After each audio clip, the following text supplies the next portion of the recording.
కేతువు నక్షత్ర మార్పు. జూలై 8 నుంచి ఈ 3 రాశుల జీవితాల్లో అలజడి. కేతువు ప్రస్తుతం కన్యా రాశిలో ఉన్నాడు.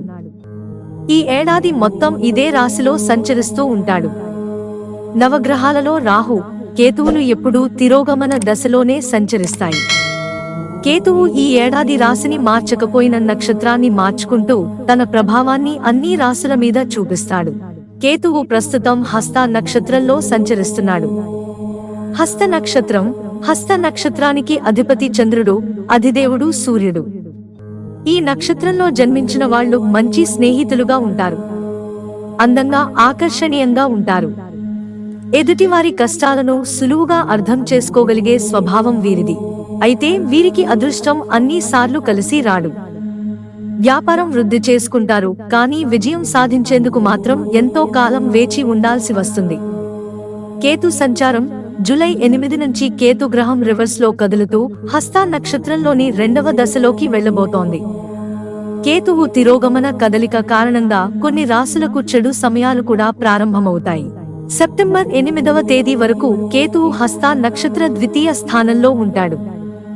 దీని తరువాత కేతువు హస్త నక్షత్రం మొదటి స్థానంలో సంచరిస్తుంది. జూలై 8న కేతువు సంచారం వల్ల ఏ రాశుల వారికి ఒత్తిడి పెరుగుతుందో తెలుసుకుందాం. తులారాశి. హస్త నక్షత్రం 2వ స్థానంలో ఉన్న కేతువు సంచారము తులరాశి వారికి శుభప్రదంగా పరిగణించబడదు.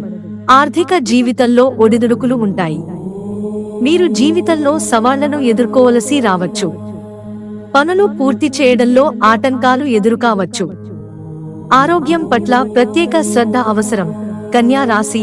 కేతువు నక్షత్ర సంచారం కన్యా రాశి వారికి చాలా ప్రయోజనకరంగా ఉండకపోవచ్చు. మీ కెరీర్లో సహోద్యోగులతో వాదోపవాదాలు జరిగే అవకాశం ఉంది. మీరు ఆర్థిక సమస్యలను ఎదుర్కోవలసి రావచ్చు. మితిమీరిన ఖర్చు మనస్సును కలవరపెడుతుంది. అనవసరమైన ఒత్తిడికి దూరంగా ఉండండి. కర్కాటక రాశి వారికి హస్త నక్షత్రం 2వ స్థానంలో కేతువు సంచారం ప్రయోజనకరంగా ఉండదు. ఆర్థిక పరిస్థితిలో మార్పు రావచ్చు. ఆర్థికంగా నష్టపోయే అవకాశం ఉంది. ప్రతికూలంగా అనిపించవచ్చు. మీ భాగస్వామితో విభేదాలు తలెత్తే అవకాశం ఉంది.